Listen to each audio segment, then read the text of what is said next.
di luar. Halaqah ngaji, majelis ilmu, yang perempuannya yang sudah ngaji ada yang jadi pelakor. Ustadz-ustadznya yang harusnya ngasih keteladanan dan contoh malah poligami tapi diawali dari selingkuh. Pertanyaannya sederhana. Orang-orang yang pengen hijrah terus nyari tempat nyaman itu di mana akhirnya? Kalau kitanya sendiri itu justru merusak citra dari dakwah itu sendiri. Ini PR besar loh. Kayak teman-teman ini kan aktivitasnya dalam satu atap ya. Yang akhwat di sini, santriwatinya yang ikhwan di seberang sana. Artinya buat yang jomblo-jomblo, yang ikhwan nih ya, hati-hati sama mata ya. Iya, hati-hati sama mata. Kenapa? Karena sumber maksiat laki-laki itu di mana? Mata dulu. Nanti kalau mata sudah menikmati, pikirannya berfantasi. Ya Allah, seandainya jadi istri saya gitu. Belum tahu aja nanti kalau udah nikah. Ya tanya yang udah nikah, yang udah setahun 2 tahun mana? Ada? Ada Ustaz? Tahu kan gimana rasanya? Ya enak banget sih memang. Cuman pada akhirnya gini, ada satu kalimat begini. Saya minjem nama Ummahatul Mukminin. Se-Aisyahnya Aisyah itu tetap Aisyah. Paham? Mau perempuan dia hafal Quran, ngerti hadis. Kalau udah nikah jadi istri, dia perempuan. Bengkoknya lebih bengkok. Nah, yang udah nikah ngangguk-ngangguk tuh, ngerasa soalnya gitu kan gitu. Ya itu. Jadi artinya gini teman-teman semuanya. Saya pingin poin pertama ya sebagai wasiatnya.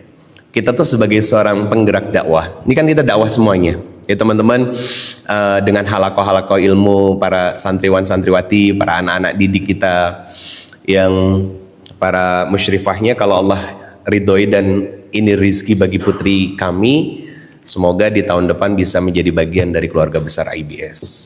Itu kalau kebetulan putri, ya saya cuma punya putri. Nah, terus jangan berharap, Ustadz boleh nggak saya nunggu? Jangan dulu. Nah, udah nggak usah ngomong begitu ya. Jangan ngomong begitu sama saya, karena agak sensitif. Istri saya aja ngomongin tentang pernikahan, karena cuma satu, belum ada yang lain gitu. Nah, poin pertama yang ingin saya sampaikan, seorang penggerak dakwah itu wajib sudah selesai dengan diri sendiri dalam bab tazkiyatun nafs. Kita khidmat di sini tuh bukan untuk sok-sokan flexing ya, kemudian muncul ke permukaan sebagai orang yang bagus bacaan Qur'annya. Itu bagian dari dakwah. Tapi hati-hati teman-teman semuanya. Fenomena yang terjadi sekarang di permukaan itu adalah ketika pohon-pohonnya ini tunasnya baru berkecambah, ya, itu akhirnya patah di tengah jalan. Apa faktor utamanya? Star syndrome. Paham star syndrome? Udah banyak orang yang memuja-memuji, tepuk tangan dan lain sebagainya, ya kan? Akhirnya apa? Akhirnya niat dakwahnya bergeser pada nilai-nilai komersilitas. Itu bahaya banget. Nah, hati-hati.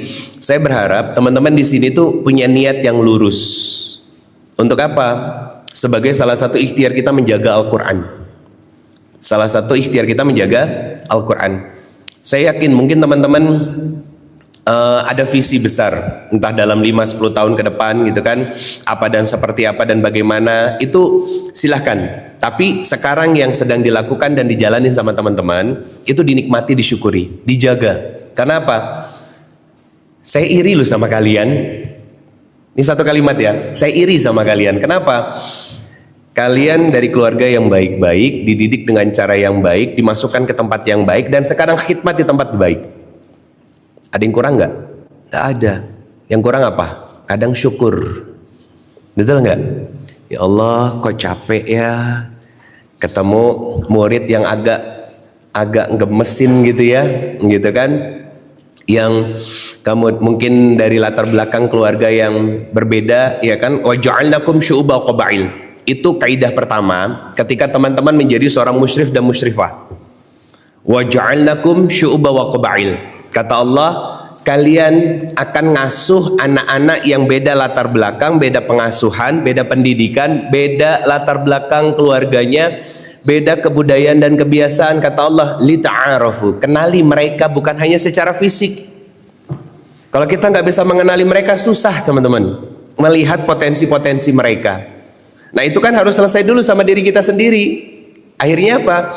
Akhirnya kita punya kepekaan. Kan salah satu ciri orang yang bertakwa apa? Allazina yunfikuna fis sarai wad dharra. Apa hakikatnya? Punya kepekaan sosial. Ngelihat santri-santri kita yang kesulitan dalam menghafal, apa ikhtiar kita? Bukan cuma mendampingi dan menemani, tapi di malam-malam tahajudnya kita bayangkan wajah-wajah mereka untuk kita sebut namanya dan kita doakan. Kenapa? Mereka anak-anak kalian, walaupun usianya nggak jauh beda. Anak itu kan ada dua macam, ada anak biologis, ada anak ideologis. Nah, santri-santri di sini bagi kalian itu adalah anak-anak ideologis yang nanti, kenapa saya bilang saya iri? Kalian menemani mereka dalam proses menghafal Al-Quran. Suatu saat nanti dari ratusan anak di sini yang keluar dari Al-Azhar International Islamic Boarding School ini, IBS ini, terus ada yang menjadi seorang pendakwah sampai kiamat, jariahnya ngalir buat kita.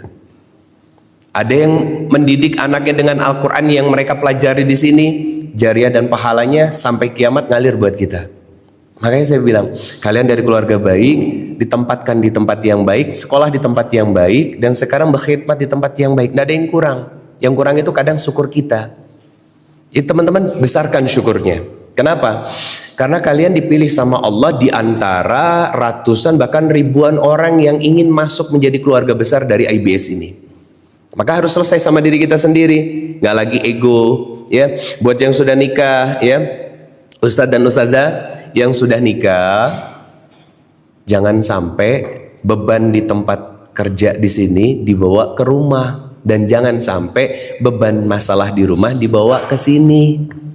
Jadi harus ada slice-nya, harus ada irisannya, dan itu terang. Ini rumah, ini profesional, nggak boleh dibawa, nggak boleh egois. Ustadz kenapa kok kayaknya hari ini tuh agak beda dari biasanya? Udah deh, kamu diem aja, nggak usah ikut-ikutan. Jangan-jangan itu nasihat dari Allah lewat mulut-mulut suci santri-santri kita. Nah itu, sesama pulang ke rumah nih para ustadz dan ustazah, yang ustadznya diingetin sama istrinya, Abi kenapa kok pusing banget? Mi, bentar Mi, gak usah berisik dulu ya gitu. Jangan-jangan itu cara Allah ingin menenangkan hati kita lewat lisan. Bidadari yang gak bersayap yang namanya istri. Kadang kita egois, itu belum selesai kan sama dirinya sendiri? Belum. Masih egosentris, masih egois, masih muncul aku, masih muncul saya dan lain sebagainya. Bukan, pernikahan itu tentang aku, kamu, dan kita. Ini kemarin pagi saya bahas di teman-teman notaris di Solo. Ini harus kita satuin, di blend. Ini jadi bekal juga untuk teman-teman para ikhwan dan akhwat, ustadz dan ustazah yang jombloan-jomblowati gitu. Kayaknya agak kurang asik Ustadz jombloan-jomblowati itu. Para singelillah, asik. Kan lebih asik Ustadz, singelillah gitu ya. Biar apa? Biar gini. Kalian, saya kasih tahu sebuah rumusan sederhana nih gini. Sustainnya karir kita di luar rumah itu dimulai dari sustain dan hangatnya hubungan kita dengan pasangan di dalam rumah. Itu kunci awalnya. Lihat Nabi SAW bermasalah nggak rumah tangganya? Ada ceritanya. Para sahabat radhiyallahu anhum ajmain, ada yang bermasalah rumah tangganya, yang mereka dekat, sebut 4 saja. Dari Abu Bakar, Umar, Utsman, sama Ali. Nggak ada. Mereka selesai semua dengan urusan rumah, mereka selesai dengan dirinya sendiri. Akhirnya apa? Khidmatnya kepada umat. Nggak lagi mikirin, aduh besok gimana, nanti gimana, dan lain sebagainya. No. Karena khidmatnya kita di sini itu kan sama dengan mengamalkan salah satu ayat di Quran surat 47 Muhammad ayat ke-7. Lagi nolong agama Allah kan ini? Betul kan?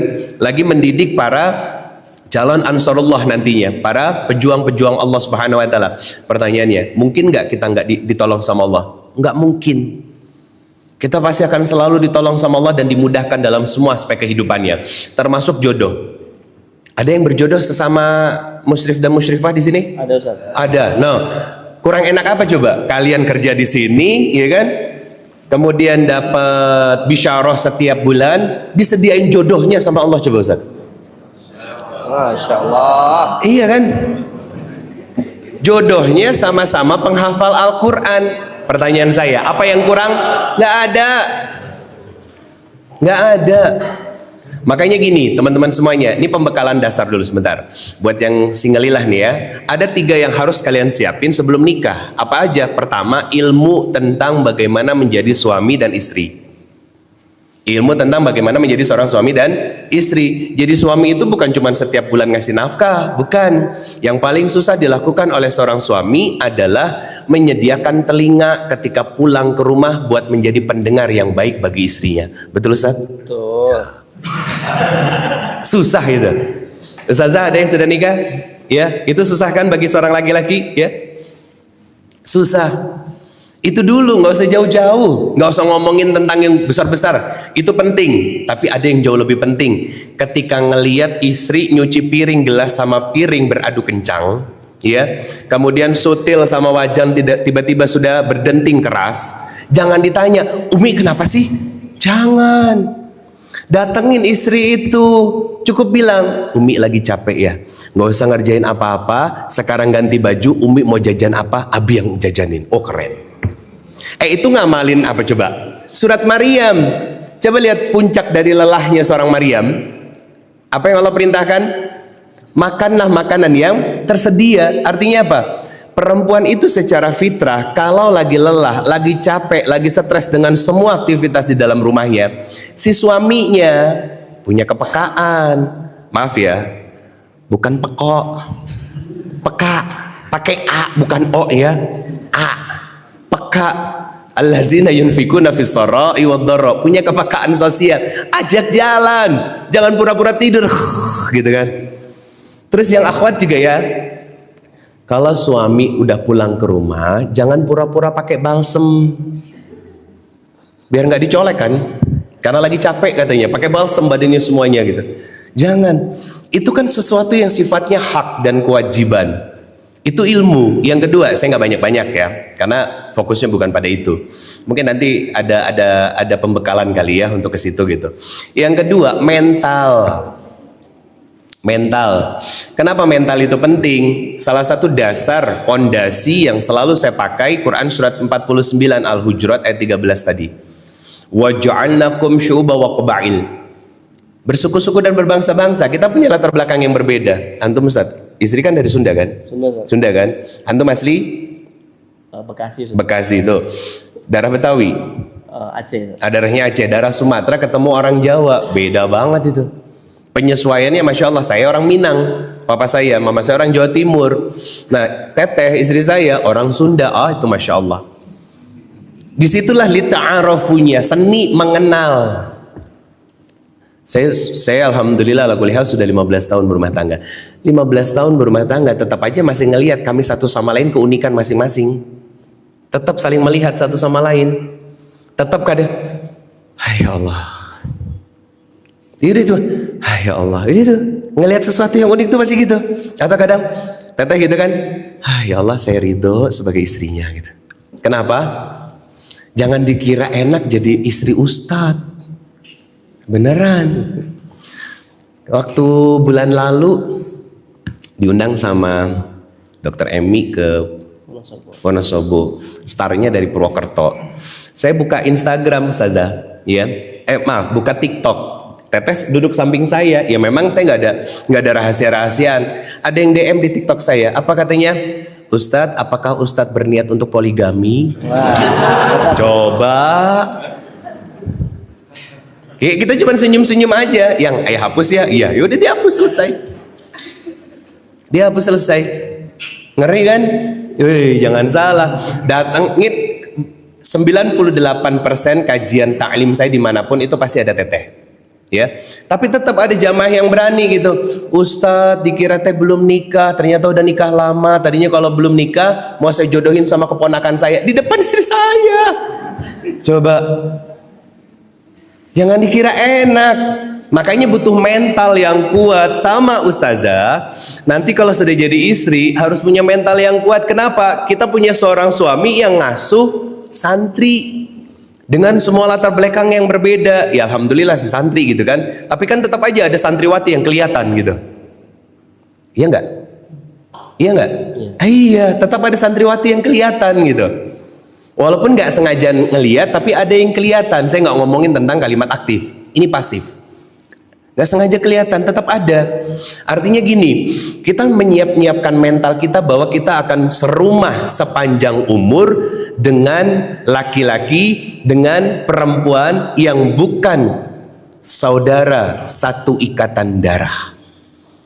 Beda banyak hal, beda kebiasaan. Cuman prinsip dasarnya Allah itu akan selalu menjodohkan kita dengan seseorang yang berkesebalikan. Jadi kalau kita slow, bayangin aja kita bakal punya seorang istri yang satset, teliti. Iya, kalau kita lemot. Tapi kalau kita sebagai seorang akhwat gitu ya, slow, agak lemot gitu kan, haho, suaminya pasti itu insya Allah sabar walaupun teliti gitu, telaten gitu. Tapi biasanya kalau yang sat-sat itu agak gemesan sih orangnya. Kecuali kalau dia sudah selesai sama diri dia sendiri, melatih untuk sabar gitu. Bab tazkiyatun nafs itu kan pintu besarnya apa? Taubat kan? Puncaknya apa? Ridho. Kan itu jenjangnya tinggi yang harus dijalani dan dilalui sama kita. Di dalamnya ada sabarnya kita, tawakalnya kita. Itu menguatkan mental dalam menjalani kehidupan rumah tangga ataupun sebagai persiapan menuju sepasang suami istri. Nah, yang ketiga finansial. Kalian sudah punya pemasukan masing-masing. Itu sudah cukup. 3 ini bekal utama untuk kita menikah, dan saat sudah masuk dalam pernikahan, siapkan ilmunya, tempa terus mental kita, dan kemudian apa? Siapkan finansialnya. Nggak lagi tentang mikirin diri sendiri, harus selesai sama diri kita sendiri. Teman-teman semuanya, nggak sedikit dari kita yang dulu masuk pesantren, tanda kutip, dipaksa orang tua. Betul kan? Ada yang seperti itu, banyak dipaksa orang tua, tapi begitu enjoy di pesantren, fokus belajar, fokus menghafal, ternyata sekarang dari satu pesantren pindah ke pesantren berikutnya dalam khidmatnya kita. Saya titip pesan, mumpung belum menikah, cobalah sekolah lebih tinggi, kejar titel sarjananya, ya, untuk nambah ilmu, memperluas wawasan, kemudian memperluas jejaring pertemanan kita, silaturahminya kita. Itu penting teman-teman semuanya. Kenapa? Di Indonesia ijazah itu masih penting. Walaupun sebetulnya gak penting-penting amat. Kenapa? Karena ijazah itu kan cuman selembar kertas tanda bahwa kita pernah kuliah. Itu doang. Itu doang kok. Tapi selebihnya di dalamnya, selama teman-teman kuliah 4 tahun misalkan S1, cari pertemanan, silaturahmi, ya, keluarga sebanyak mungkin, seluas mungkin. Nanti akan dikerucutkan sama Allah pada circle-circle dan lingkungan-lingkungan yang Allah pilihkan. Ini semalam ngobrol sama Ustadz Khilmi. Ya, beliau sudah marang melintang kemana-mana gitu kan. Iya, keluarga beliau dari pesantrenan ya Ustadz ya, gitu. Tapi pada akhirnya pengen kerja di sini kata beliau semalam cerita sama saya. Tapi pada akhirnya Allah tetap paku beliau di pesantren juga. Seorang Ridho Febri, apakah orang tua saya punya pesantren? Enggak. Orang tua saya bukan ustadz. Papa saya nggak lulus SD, tapi saya bangga sama beliau menjadi seorang petani yang selalu mengusahakan rizki yang halal dan thayyib buat anak-anaknya. Nggak lulus SD, kelas 4 sudah keluar dari sekolah. Mama saya bukan ustazah, cuma lulusan SPG, tapi saya jadi seperti ini bukan siapa orang tua saya, bukan. Tapi saya tahu apa yang dilakukan oleh orang tua saya. Plus saya punya istri yang solihah, saya didampingi oleh mama dari teteh yang juga selalu bangun di awal-awal malam. Lengkap akhirnya. Kenapa? Sayap kanan ada, sayap kiri ada, ya kan? Kemudian apa? Satu wanita lagi, ya kan? Mama, istri. Sebagai booster untuk saya terbang lebih tinggi. Kalau kita udah selesai sama diri kita sendiri, hormatnya luar biasa pasti sama ibu. Jangan pelit-pelit ngabarin, nanya kabar sama orang tua. Yang masih single, kalau habis nerima gaji, tanya sama ibu, "Ma, lagi pingin apa?" Itu istimewa tuh. Buat ustazah juga sama, tanya ibu, "Ma, lagi pingin apa?" Tanya mereka. "Enggak nak, lagi enggak pengen apa-apa. Alhamdulillah Ma, ini ada sedikit rezeki, aku pengen jajanin mama. Mama pengen apa?" Atau datang pulang ke rumah, temui orang tua kita, ajak mereka jajan. Cuman butuh rentetan doa dari lisannya mereka. Itu orang yang enggak egois tuh. Kenapa? Kenapa ayatnya tentang orang tua itu wabil walidaini atau walidaihi ihsana? Pakai kata ihsan. Teman-teman semua lebih paham dalam kaidah bahasa Inggrisnya. Cuman secara bahasa Arabnya. Cuman secara sederhananya begini. Kalimat ihsan itu adalah ketika kita berbuat baik kepada orang lain, Allah pasti akan balas kebaikan itu. Simpelnya begitu. Kalau kita nanti jadi orang tua, pengen anak-anak kita berbakti, hormat, taat dengan sepenuh hati kepada kita, maka kuncinya mulailah taat, patuh, hormat seperti apapun orang tua kita kepada mereka. Itu kuncinya. Selesai sama diri kita sendiri. Teman-teman mungkin punya luka, ya. Mungkin ustazah ada yang nggak dekat dengan ayah, para ustadz juga ada yang nggak dekat dengan ayah. Jangan dijadikan kambing hitam untuk kita berjarak sama orang tua. Tanpa mereka kita nggak akan pernah ada di sini. Tanpa doa mereka, tanpa perjuangan mereka, tanpa usaha mereka, kita nggak akan pernah ada di sini. Nggak bakalan lahir ke bumi, nggak bakalan berkhidmat di sini, nggak akan menjadi penjaga Al-Quran Allah. Mereka yang mengusahakan untuk kita, mereka yang melakukan semuanya untuk kita. Maka sekarang ketika kita sudah mulai dewasa, lakukan yang terbaik untuk mereka selama masih ada. Pengen tahu penyesalan seorang anak? Tanya sama mereka yang sudah tidak ada orang tuanya, salah satu atau kedua-duanya. Tanya, penyesalannya besar. Ini nggak boleh egois kita. Kita sudah harus selesai sama diri kita sendiri. Yang kedua, teman-teman semuanya, setelah selesai dengan diri kita sendiri dalam bab tazkiyatun nafs, yang kedua, konsisten mengevaluasi dan menjaga niat-niat baik kita. Di sini, teman-teman berkhidmat, tanyakan dua hal. Untuk apa saya berkhidmat dan untuk siapa saya berkhidmat? Dua ini, untuk apa, untuk siapa? Karena nilai kita di hadapan Allah itu ketika dua pertanyaan ini terjawab secara clear untuk Allah, untuk cari ridho Allah, agar nanti dimudahkan masuk ke dalam surganya Allah Subhanahu wa taala. Jadi itu penting kita koreksi. Karena ulama salaf itu bilang begini teman-teman. Jaga niat itu pada 3 tempat. Satu di awal ketika melakukan, kedua ketika sedang melakukan, ketiga saat telah melakukan. Artinya evaluasi di akhir itu. Saat akan memulai, saat sedang dilakukan, saat bagian akhir dari apa yang sudah kita lakukan. Nah, ustazah sama ustadz pulang ke rumah evaluasi tentang hari itu. Adakah yang salah, adakah yang kurang, adakah yang cacat. Bukan malah cuma scroll handphone sampai ketiduran, bukan. Apalagi yang sudah serumah gitu kan, sudah punya istri, istrinya dianggurin, dikasih punggung, dicolek sama suami, sama istrinya. Bentar ya Mia, Abi lagi capek gitu. Tadi juga capek. Kan kayak capeknya kita nggak sendiri. Kalau masih keluar kalimat kayak begitu berarti belum selesai sama diri sendiri, masih egois. Berarti niat nikahnya masih salah. Ustazah juga sama. Jangan sungkan-sungkan, jangan malu-malu untuk menjadi seorang perempuan istri yang pintar-pintar menawarkan diri sama suami. Harus. Jangan nunggu suami dulu yang minta, tapi tawarkan diri. Misalkan ustazah sudah pulang ke rumah lebih dulu, sedangkan suami masih di sini misalkan, masih ada aktivitas kerja. WA aja. Abi, pulangnya jangan lama-lama ya. Umi sudah siap. Masakannya. Mantap gitu. Ya buat yang belum nikah mungkin masih agak horor ya, tapi itu jadi ilmu dulu buat kalian ya. Tapi yang sudah nikah itu harus diamalin.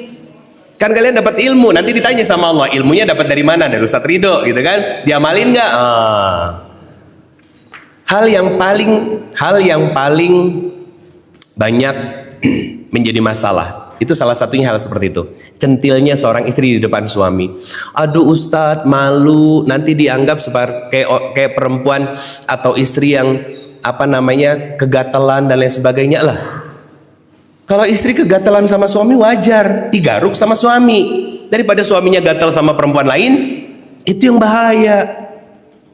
Saya kasih sesuatu yang horor dulu nih, biar kalian harus siap mental. Pertanyaan saya, siapa yang salah ketika sebuah perselingkuhan itu terjadi? Dua-duanya.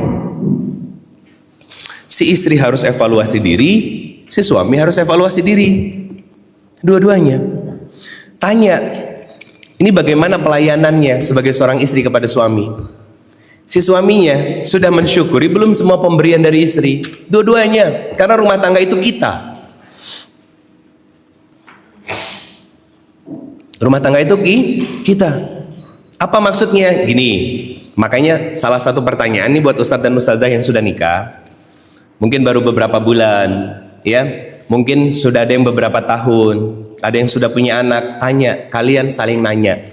Yang istri nanya, Abi, pelayanan, khidmat, ketaatan Umi sudah cukup belum?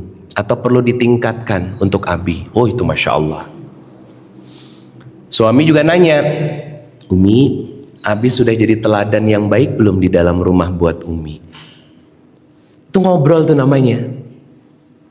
Karena kita kan pengen menghadirkan seiris surga di dalam rumah. Kalau niatnya nggak kita jaga bahwa itu ada ibadah, itu sebagai sarana untuk kita membuat dekat sama Allah, maka jangan berharap akan sustain cintanya sampai berpuluh-puluh tahun yang akan datang.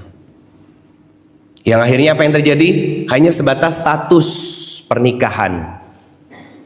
Umi istrinya Abi, Abi suaminya Umi, selesai. Syahwatnya muncul, berkumpul mereka, lepas kewajibannya, haknya sudah tertunaikan, selesai tidur, besok beraktivitas, nggak ada ruhnya, hilang mahabbahnya. Kenapa? Niatnya sudah pelan-pelan bergeser. Kenapa? Karena nggak selesai sama diri dia sendiri, masih egois, masih pengen ngertiin, dipahamin, didengar. Nggak berusaha untuk melayani, memahami, dan lain sebagainya. Jadi kalimatnya aktif. Pernikahan itu kalimatnya aktif. Khidmatnya kalian di sini itu kalimatnya aktif. Beramal soleh itu aktif, bukan pasif. Apapun itu. Kan syarat masuk surga di ayat pertama yang membahas tentang surga. Surat Al-Baqarah ayat 25. Wabasyiril ladzina amanu wa amilus sholihat. Kan dua. Punya bekal iman sebagai seorang muslim dan amal solih. Berarti amal solih itu kan berbuat, aktif, Kalau betul pernikahannya, kalau betul khidmat kalian di sini untuk cari ridha Allah, dapat pahala dari Allah, maka fokusnya melakukan yang terbaik semuanya, menjadi versi yang terbaik dari diri kita buat yayasan ini, buat sekolah ini, buat para santri. Itu sudah selesai sama dirinya sendiri. Yes. Dia nggak mikirin lagi dirinya sendiri. Yang dia pikirkan, Allah ridho nggak ya dengan apa yang saya kerjakan dan saya lakukan. Itu poinnya. Yang ketiga, teman-teman semuanya, dalam dakwah itu butuh kesabaran yang panjang. Ada yang tahu berapa hari Nabi SAW ketika syiar dakwah ke Taif? Ada yang mengatakan 12 hari, ada yang mengatakan kurang lebih 13 hari, hampir 2 pekan kurang lebih. Ya, lihat, sesabar itu Nabi. Diterima nggak di Taif? Enggak. Siapa yang menerimanya? Adas. Ya, betul kan? Seorang budak. Iya enggak? Namanya siapa? Namanya siapa? Adas kan? Namanya siapa? Budaknya. Ada yang hafal nggak? Saya lupa ini dong. Betul kan Adas kalau nggak salah. Ketika Nabi SAW terusir masuk ke kebun kurma, ada seorang budak yang nganterin hidangan dan makanan, dan itu disuruh sama tuannya, pemilik dari lahan itu. Dan ternyata budak ini orang kulit hitam dari negeri Ethiopia lah kurang lebih sekarang, utara ke atas Afrika. Yang dulu itu kalau nggak salah di situ turun Nabi Yunus alaihissalam. Itu kan yang masuk Islam. Padahal beliau berkeliling, ngetok pintu, ketemu sama warga-warga di Taif, tertolak semuanya. Pertanyaan saya, baper nggak Nabi? Enggak, ditawarin sama Allah lewat malaikat Jibril, ditolak. Itu kesabaran itu namanya. Teman-teman musyrif sama musyrifah, ya. Ada anak-anak kan beda-beda. Ada yang cepat hafal, kuat ingatannya, ada yang cepat hafal besok lupa gitu kan, ada yang susah hafal cepat lupanya, ada yang susah hafal kuat hafalannya. 4 macam kan, itu beda-beda semuanya. Nah, kita harus sabar tuh membersamai itu. Kenapa? Melihat perjuangan kita dulu seperti itu juga. Nanti dalam rumah tangga, kalau sabar di sini harus bisa sabar di rumah. Kemarin saya ngobrol sama beliau. Di sini dituntut profesional, maka sampai di rumah profesional di sini menjadi tuntunan untuk kita profesional di dalam rumah. Tuntutan yang berubah menjadi tuntunan di dalam rumah. Sama siapa? Yang belum nikah sama orang tua, yang sudah nikah sama keluarga, pasangan sendiri, sama anak-anak. Jadi dari tuntutan berubah menjadi tuntunan untuk diri kita dan juga keluarga kita. Kenapa? Kalau kita nggak bisa melakukan hal yang baik itu dari rumah, maka yang baik di luar rumah itu hanya fake face, kamuflase, tipu daya. Bahasa syariatnya apa? Munafik kan begitu? Kan ngeri teman-teman semuanya. Bahkan Allah melarang kita melakukan sesuatu yang kita sendiri nggak tahu ilmunya dan kita belum mengamalkan, betul kan? Dan itu ancaman Allah besar buat orang-orang yang itu. Makanya teman-teman gini, kenapa poin pertama itu kita harus selesai dengan diri kita sendiri? Itu penting. 13 tahun Nabi di fase Mekah itu kan menyelesaikan problem personal branding dari masing-masing para sahabat. Sehingga nanti muncul sebagai sosok-sosok yang memiliki nilai personal branding sebagai seorang muslim yang tangguh. Iya kan? Nah, kalian sudah ditempa tuh di pesantren. Enak nggak enak, mau nggak mau, suka nggak suka, dilakuin semuanya sama kita. Bangun dari 2:30, bangun 3:30, bangun jam 3, ya, melakukan ritualitas aktivitas harian kita. Nah, itu akhirnya diaktualisasikan di sini. Mendidik itu tidak harus dengan kekerasan. Mendidik itu tapi harus pasti dengan cinta, ketulusan, dan kasih sayang. Artinya yang namanya tulus dan cinta itu tegas, boleh, tapi keras tidak. Nabi SAW kan begitu. Syahidah pertama Sumayyah binti Khayyat. Tahu proses meninggalnya gimana? Ditusuk pakai tombak, kan di kemaluannya tembus sampai ke lehernya. Awal-awal muslim dia, belum lama teman-teman. Ketika disuruh balik menjadi penyembah berhala, nggak mau, meludahi wajah-wajah dari pembesar Quraisy. Apa yang terjadi? Insyaallah, jazakumullah khairan katsir. Ini definisi wa yarzuqu min haitsu la yahtasib. Rezeki yang nggak disangka-sangka datang. Syukran Ustaz, jazakumullah khairan katsir. Kenapa? Karena nggak mau balik untuk beribadah kepada berhala yang pernah disembah sama mereka. Lihat, belum lama iman itu tertancap di dalam jiwa mereka. Tapi apa kata Rasulullah SAW? Bersabarlah wahai keluarga Yasir, karena surga menjadi kesudahan setelah ini semuanya. Siapa anaknya? Ammar bin Yasir, yang masih hidup kan? Dia pura-puranya balik ke agama nenek moyangnya, tapi ayah ibunya meninggal. Itu kan syahidah pertama. Sabar nggak dia? Sabar dengan keyakinannya. Teman-teman memilih untuk berkhidmat di sini, yang membuat saya iri, harusnya menjadi kebanggaan bagi teman-teman semuanya, bukan untuk dipublikasikan, ya, sehingga mendapatkan validasi dari orang lain. Wah keren, wah hebat dan lain sebagainya. No, tapi kebanggaan yang kita langitkan sebagai syukur kita kepada Allah. Apa definisi syukur? Teman-teman terbiasa mendengar kan? Jadi bukan hanya alhamdulillah syukur itu. Apa definisi syukur? Ayo, yang bisa jawab saya kasih hadiah. Beneran, acung. Definisi syukur.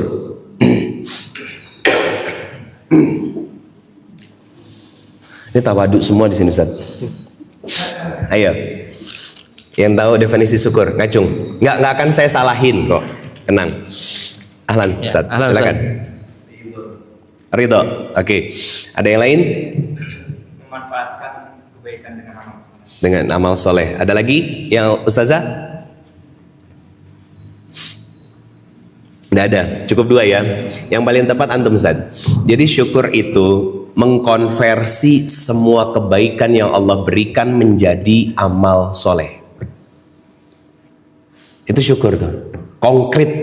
Ya, jadi semuanya dikonversi. Yang sudah punya suami, yang sudah punya istri, itu kan nikmat dari Allah. Gimana syukurnya? Khidmat dengan sepenuh hati, bahagiakan istrinya dengan sepenuh jiwa, agar menjadi amal soleh di hadapan Allah Subhanahu Wa Taala dengan niat-niat yang benar dan dengan kesabaran yang luas. Nanti anak kasih hadiah antum Ustaz. Anak izin selesaikan dulu. Itu syukur. Nah, gimana syukur kita di sini? Dengan sepenuh hati betul-betul melakukan semuanya untuk cari ridho Allah. Nas'aluka ridhoka wal jannah. Itu yang kita cari kan?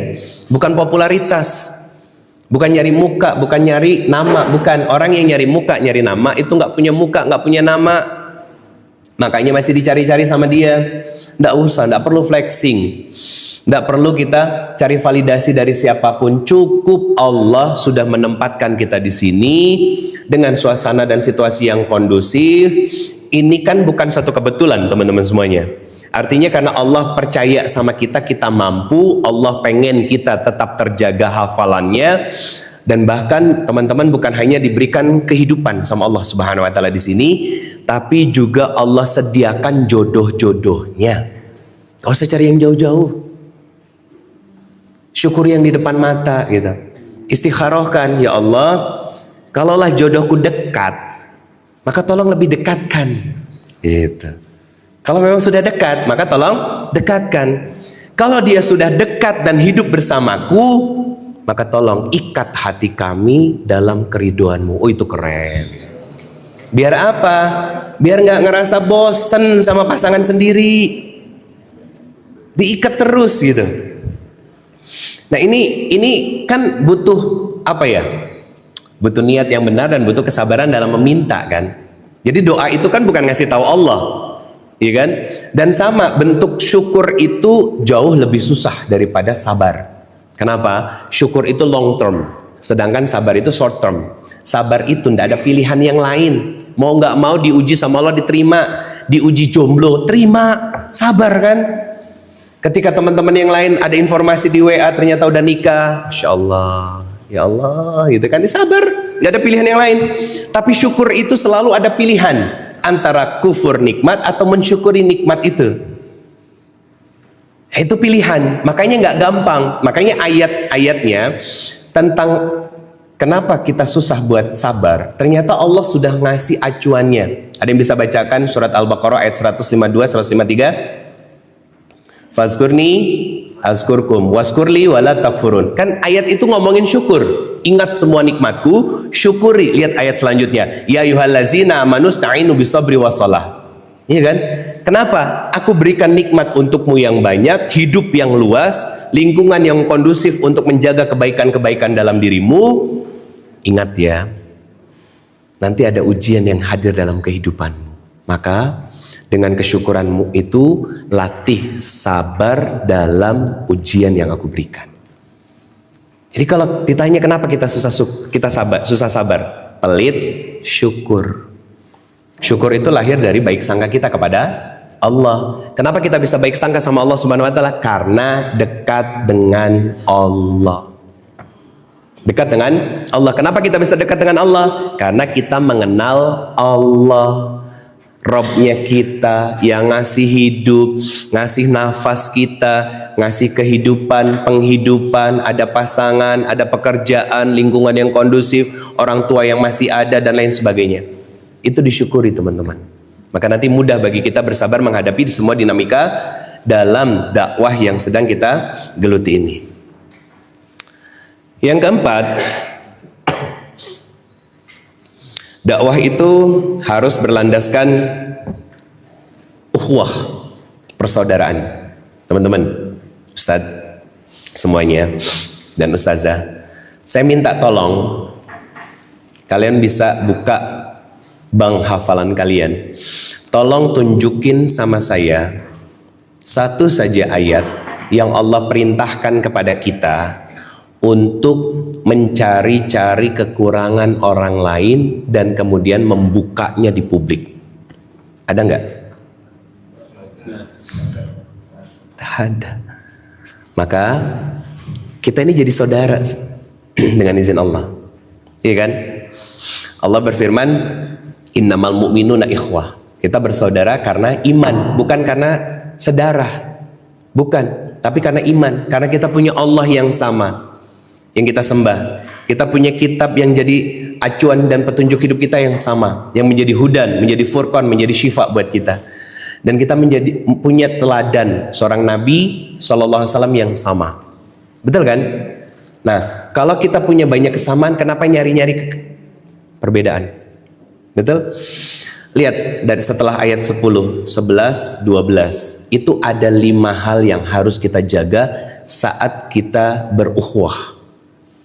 1, nggak boleh saling mengolok-olok. 2, nggak boleh saling mencela.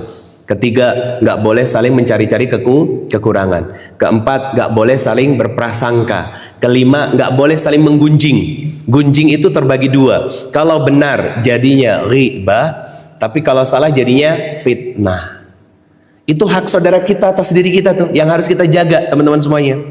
Artinya ketika kita berdakwah, berada di bawah naungan yang sama, 5 hal ini harus kita jaga sebagai saudara sesama muslim dan muslimah.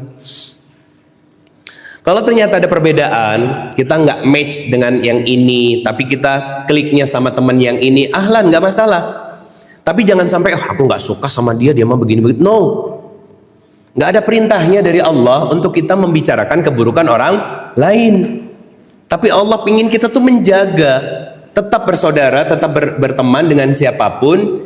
Ketika ada hal-hal yang nggak baik dan kurang sreg sama kita dari saudara kita yang lain, sesama penggerak dakwah, cukup tahu aja. CTA kan, cukup tahu aja. Kita simpan untuk jadi pembelajaran bagi diri kita, teman-teman semuanya.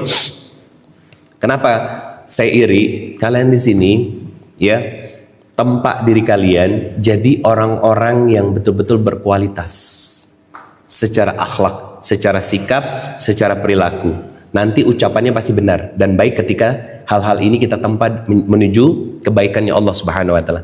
Agar apa? Kalaulah nanti, kan kita nggak ada yang pernah tahu takdir kita ke depan seperti apa. Teman-teman di antara kita yang hadir di sini, para ustadz dan ustazah, yang ustadznya ternyata punya istri dan jadi menantu kiai, wallahu alam. Betul kan? Ustazahnya juga sama, ya kan?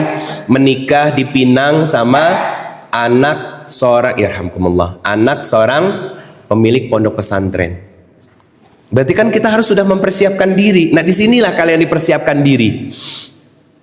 Di sini, saya nggak pernah terfikirkan loh teman-teman untuk bisa menjadi seperti ini. Dulu zaman SMP, cita-cita saya pengen jadi dokter. Di SMA masih pengen jadi dokter. Kecemplungnya di IPS, nggak jadi lagi. Nggak jadi, kenapa? Ilmu kimianya merah semua. Kenapa Ustadz ilmu kimianya merah semua? Kebetulan guru kimia saya waktu kelas 2 dulu itu wali kelas. Nah, setiap beliau masuk ke kelas, saya pura-pura rapat OSIS. Nakal kan? Nakal Ridho Febri itu. Dulu, it was. Dulu. Alhamdulillah, tapi saya nggak pernah terfikirkan akan seperti ini. So, pakai sok lagi kan? Saya mikirin Sunda lagi kan? Coba teman-teman semuanya. Ada nggak di sini ustazah dan ustadz? Saya tidak berbangga dengan kenakalan saya dulu ya. Saya cuma pengen nanya, ada nggak di antara kalian yang pernah disebut anak durhaka sama orang tua kalian? Ada nggak? Hah? Ngacung? Ada nggak? Kamu tuh anak durhaka, nakal kamu tuh, makanya mama pesantrenin. Ada yang begitu? Ada rasa-rasanya. Wajah-wajah kalian wajah-wajah orang baik soalnya. Iya, makanya saya bilang kan dari keluarga baik-baik semua kan. Nah, itu syukuri. Saya 3 kali Ridho Febri disebut sebagai anak durhaka oleh mama saya. Saking nakalnya saya. Dulu. Tapi begitu saya memperbaiki semuanya, saya minta kalimat itu dicabut sama mama saya. Kan ngeri. Ini pengalaman dari saya dan saya nggak pernah kepikiran Dulu hidup di dunia entertain, masih main musik ya dan lain sebagainya. Tapi ternyata Allah pilih saya setelah saya menjalani rentetan tahun dalam dunia pesantren kehidupan. Bukan pesantren seperti kalian ya, pesantren kehidupan. Akhirnya seperti inilah sekarang. Ini bukan suatu kebetulan, tapi saya syukuri. Kenapa? Saya dipakai sama Allah, saya dimanfaatkan sama Allah untuk kebaikan. Itu kita syukuri bareng-bareng. Kita dipakai sama Allah buat kebaikan-kebaikan yang Allah ridhoi. Kan ada beberapa ayat di dalam Al-Quran. Kalau kita nggak mau dipakai sama Allah buat kebaikan, malas-malasan, nggak profesional, Allah ganti nanti. Rugi kan? Rugi. Maka kita syukuri peran-peran kita sekarang menjadi seorang musyrif dan musyrifah. Yakinkan hati kita tentang satu kalimat ini. Allah pasti punya tujuan baik dari ini semua. Apapun itu, Allah pasti punya tujuan baik. Karena Allah sutradara terbaik kan untuk diri kita. Yang mungkin kita dulu memilih untuk berontak di pesantren, ya pulang diomelin, ya kan, di pesantren masih nggak nyaman di awal-awal dulu gitu ketika masuk. Tapi pada akhirnya kita tapaki setiap tahapan episode lembarannya kita balik. Akhirnya teman-teman berada di sini. Ketika teman-teman di usia kalian yang 20-an something di luaran sana beranting, bertato, ya kan, drug race, ya, ngelem, minum minuman keras. Tapi bukan berarti mereka akan diwafatkan dalam kondisi seperti itu. Kita menjaga husnuzon dan baik sangkanya, Allah akan berikan hidayah kepada mereka. Dan ketika mereka diberikan hidayah, selama ini pengalaman saya jauh lebih cepat melesat daripada yang hidupnya biasa-biasa saja, normal, lempeng gitu. Jauh lebih cepat melesatnya. Kenapa? Karena dia sudah banyak mendapatkan pelajaran hidup. Kalau teman-teman semua kan sedang belajar tentang kehidupan setelah keluar dari cangkang-cangkang kalian di kepesantrenan. Makanya saya bilang tadi, kalian belum jadi itik, baru keluar dari telurnya. Tapi saya iri sama kalian teman-teman semuanya, para ustadz dan ustazah. Apa irinya? Itu tadi, kalian dari keluarga baik, dididik dengan kebaikan, tumbuh dalam kebaikan. Islam ini di Indonesia jumlahnya banyak tapi krisis. Apa yang menjadi krisis utama? Akhlak. Krisis akhlak. Apa yang menjadi masalah dari krisis akhlak itu? 3 hal kan? Susah minta maaf, susah mengucapkan permisi, susah mengucapkan kata terima kasih. Betul kan? Itu yang mahal kan sekarang? Mahal banget. Padahal Islam itu adalah agama akhlak. Tidak selalu melulu dengan jihad kan? Jihad pertama kali kapan? Tahun kedua setelah Nabi hijrah kan? Perang Badar pertama kali kan terjadi tahun kedua. Itu di fase Madinah, 13 tahun Nabi masih menahan diri. Disuruh sama Allah sabar, perbaiki dirimu dan juga teman-temanmu, sahabat-sahabatmu, ajak mereka untuk mengenalku, sehingga iman itu terhujam kuat di dalam jiwa-jiwa mereka. Teman-teman semuanya, Al-Quran sudah ada di dalam jiwa-jiwa kalian semuanya.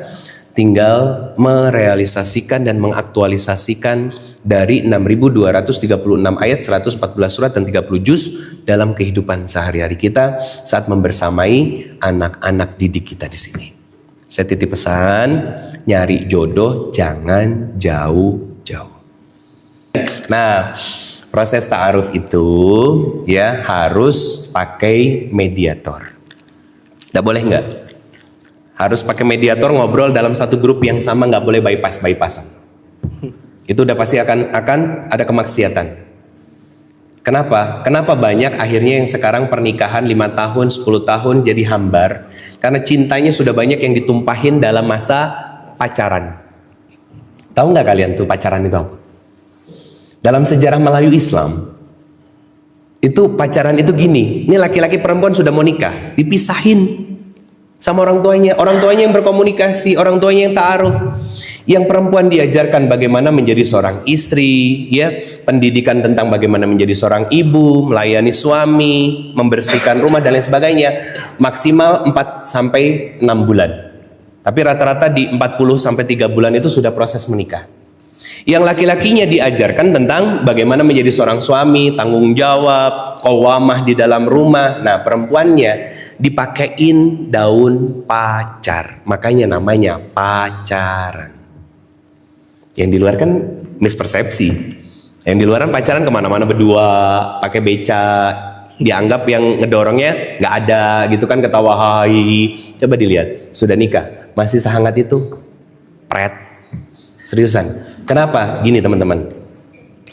Ini saya kasih bentuk konkret dari ma yufarriqu nabihi bainal mar'i wa jauzi. Yang dari ayatnya ya, ini bentuk konkretnya nih. Sebelum nikah, kalian akan melihat calon-calon kalian itu seolah-olah manusia yang paling sempurna. Itu tipu daya setan. Karena nanti sudah menikah, job desk-nya setan dibalik 180 derajat dengan membuat pasanganmu adalah orang yang paling menyebalkan di muka bumi. Harus siap tuh mental.